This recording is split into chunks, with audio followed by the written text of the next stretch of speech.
السلام علیکم ورحمۃ اللہ وبرکاتہ۔ مختلف انٹرویوز میں مباہلہ کے حوالے سے بارہا سوالات کیے جا رہے ہیں۔ آج ہم مباہلہ کی مکمل تفصیل سوالات اور جوابات کی صورت میں آپ حضرات کے سامنے پیش کرنے جا رہے ہیں۔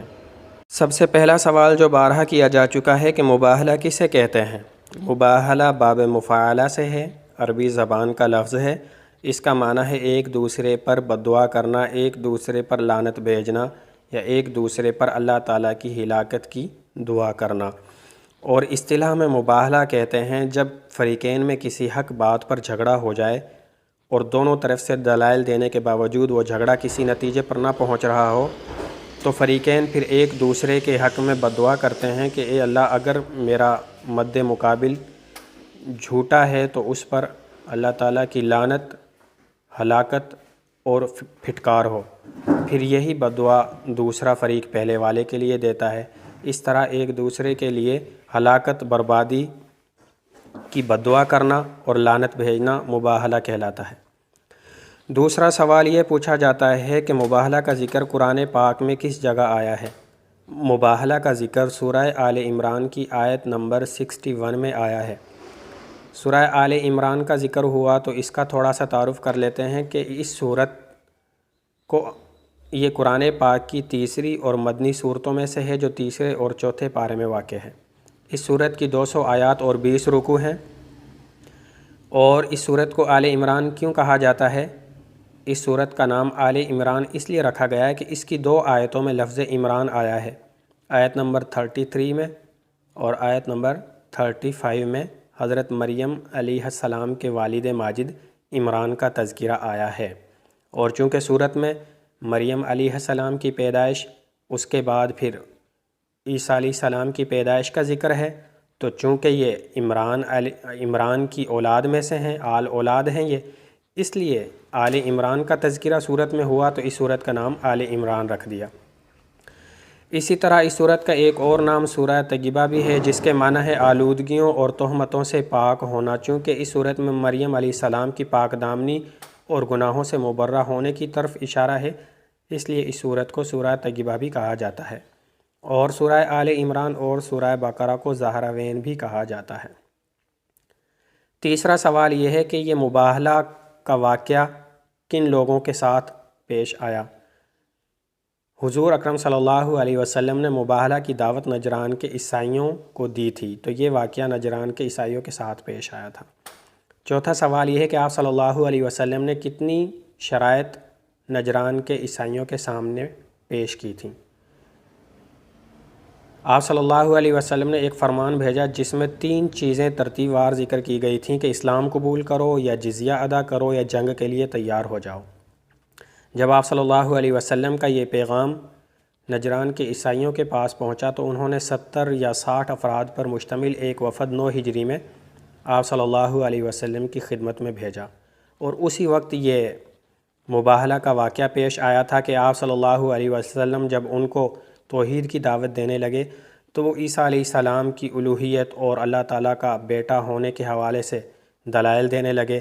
جب آپ صلی اللہ علیہ وسلم کی طرف سے دلائل کی انتہا ہو گئی اور ان کی طرف سے ہٹ دھرمی کی انتہا ہو گئی تو آپ صلی اللہ علیہ وسلم نے فرمایا کہ لاؤ ہم مباہلہ کرتے ہیں، اگر تم حق پر ہوئے تو تمہیں اللہ تعالیٰ تمہاری حق پر ہونے کو ظاہر فرما دیں گے، اور ہم حق پر ہوئے تو ہمارا حق پر ہونا اللہ تعالیٰ ظاہر فرما دیں گے۔ اس وفد میں ان کے سردار عاقب جس کا نام عبد المسیح تھا، سید جس کا نام اہم تھا، یہ سردار تھے۔ پانچواں سوال یہ ہے کہ آپ صلی اللہ علیہ وسلم مباہلہ کے لیے اپنی اولاد میں سے کن کن لوگوں کو لے کر آئے تھے؟ حضرت فاطمہ رضی اللہ تعالیٰ عنہ، حضرت علی، حضرت حسن، حضرت حسین رضی اللہ تعالیٰ عنہم اجمعین کو آپ صلی اللہ علیہ وسلم مباہلہ کے لیے لے کر آئے تھے۔ چھٹا سوال یہ کیا جاتا ہے جو بارہا پوچھا بھی جا چکا ہے کہ دوسری بیٹیوں کو آپ صلی اللہ علیہ وسلم مباہلہ میں کیوں نہیں لے کر آئے تھے؟ اس کا آسان سا جواب ہے کہ آپ صلی اللہ علیہ وسلم کی 4 بیٹیاں تھیں، جن میں سے ایک بیٹی حضرت رقیہ رضی اللہ تعالیٰ عنہ کا انتقال 2 ہجری میں غزوہ بدر کے موقع پر ہو چکا تھا۔ دوسری بیٹی جو سب سے بڑی تھیں زینب رضی اللہ تعالیٰ عنہ، ان کا انتقال 8 ہجری میں ہو چکا تھا، اور تیسری بیٹی ام کلثوم رضی اللہ تعالیٰ عنہ، ان کا انتقال 9 ہجری میں ہو چکا تھا۔ یعنی تینوں بیٹیاں اس وفد کی آمد کے وقت وفات پا چکی تھیں۔ ایک سوال یہ بھی ہوتا ہے کہ کیا آپ صلی اللہ علیہ وسلم کے مباہلہ کی دعوت دینے پر اہل نجران مباہلہ کے لیے تیار ہو گئے تھے؟ کیا یہ مباہلہ ہوا تھا یا نہیں ہوا تھا؟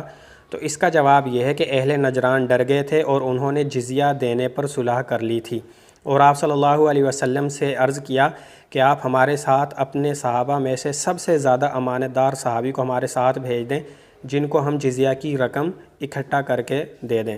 تو آپ صلی اللہ علیہ وسلم نے فرمایا، اے ابو عبیدہ بن جراح اٹھو۔ جب وہ کھڑے ہوئے تو آپ نے فرمایا، یہ اس امت کا امین ہے۔ یہ تو آپ نے بارہا سنا ہوگا کہ امین الامت حضرت ابو عبیدہ بن جراح رضی اللہ تعالی عنہ کا لقب ہے، لیکن یہاں یہ بات معلوم ہوئی کہ یہ لقب آپ صلی اللہ علیہ وسلم نے کس موقع پر دیا تھا اور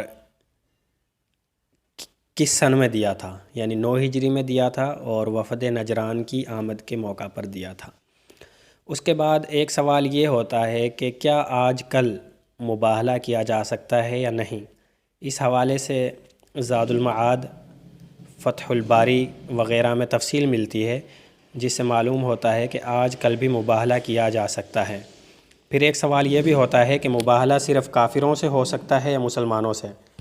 تو قرآن پاک کی اس آیت سے، جس کو آیت مباہلہ کہا جاتا ہے، 61 نمبر آیت سورہ آل عمران کی، اس سے تو یہی معلوم ہوتا ہے کہ مباہلہ صرف کفار کے ساتھ کیا جا سکتا ہے، لیکن حضرت عبداللہ بن مسعود رضی اللہ تعالی عنہ کی روایت سے معلوم ہوتا ہے کہ مباہلہ مسلمانوں کے ساتھ بھی، یعنی آپس میں مسلمان بھی مباہلہ کر سکتے ہیں، جس کا ثبوت سنن نسائی کی حدیث نمبر 3552 3552 3552 سے ثبوت ملتا ہے کہ مباہلہ مسلمانوں سے بھی کیا جا سکتا ہے۔